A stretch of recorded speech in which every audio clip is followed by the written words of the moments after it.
ವರಮಹಾಲಕ್ಷ್ಮಿಯ ಹಬ್ಬದ ಅಂಗವಾಗಿ ಇಂದು ಬೆಳಗಿನ ಜಾವದಿಂದಲೇ ದೇಗುಲಗಳಲ್ಲಿ ವಿಶೇಷ ಪೂಜಾ ಕೈಂಕರ್ಯಗಳನ್ನು ನೆರವೇರಿಸಲಾಗ್ತಾ ಇದ್ದು, ಅದರಲ್ಲೂ ಪ್ರಮುಖವಾಗಿ ಮೈಸೂರಿನ KR ಮೊಹಲ್ಲಾದಲ್ಲಿರುವಂಥ ಶ್ರೀ ಮಹಾಲಕ್ಷ್ಮಿ ಅಮ್ಮನವರ ದೇಗುಲದಲ್ಲಿ ಇಂದು ಬೆಳಗಿನ ಜಾವದಿಂದಲೇ ವಿಶೇಷ ಪೂಜಾ ಕೈಂಕರ್ಯಗಳನ್ನು ನೆರವೇರಿಸಲಾಯಿತು. ಇಲ್ಲಿನ ವಿಶೇಷ ಏನಂತಂದರೆ ಶ್ರೀ ಮಹಾಲಕ್ಷ್ಮಿಯ ಜೊತೆಗೆ ಶ್ರೀ ಮಹಾಕಾಳಿ ಮತ್ತು ಶ್ರೀ ಮಹಾಸರಸ್ವತಿ ಅಂದರೆ 3 ದೇವತೆಗಳು ಇಲ್ಲಿರೋದು ಕೂಡ ವಿಶೇಷ.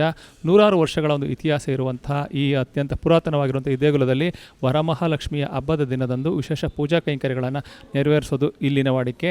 ಇಂದು ಬೆಳಗಿನ ಜಾವದಿಂದಲೇ ಶ್ರೀ ಮಹಾಲಕ್ಷ್ಮಿಗೆ ಒಂದು ವಿಶೇಷ ಅಭಿಷೇಕಗಳನ್ನು ಮಾಡಲಾಯಿತು.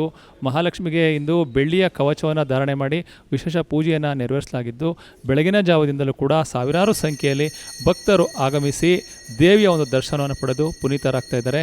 ಏಕೆಂದರೆ ಇಂದು ವರಮಹಾಲಕ್ಷ್ಮಿಯನ್ನು ಆರಾಧನೆ ಮಾಡಿದ್ರೆ ಒಳಿತಾಗುತ್ತೆ ಅನ್ನೋದು ಕೂಡ ವಾಡಿಕೆಯ ಪ್ರತೀತಿ ಇರುವ ಒಂದು ಹಿನ್ನೆಲೆಯಲ್ಲಿ ಭಕ್ತರು ಕೂಡ ನೂರಾರು ಸಂಖ್ಯೆಯಲ್ಲಿ ಒಂದು ಸಾವಿರಾರು ಸಂಖ್ಯೆಯಲ್ಲಿ ಈ ದೇಗುಲಕ್ಕೆ ಭೇಟಿ ನೀಡಿ ಒಂದು ಮಹಾಲಕ್ಷ್ಮಿಯ ಒಂದು ದರ್ಶನವನ್ನು ಪಡೆದು ಸಕಲ ಸಂಪತ್ತನ್ನು ನೀಡುವಂತೆ ದೇವಿಯನ್ನು ಪ್ರಾರ್ಥನೆ ಮಾಡ್ಕೊಂಡು ಹೋಗ್ತಿದ್ದಾರೆ.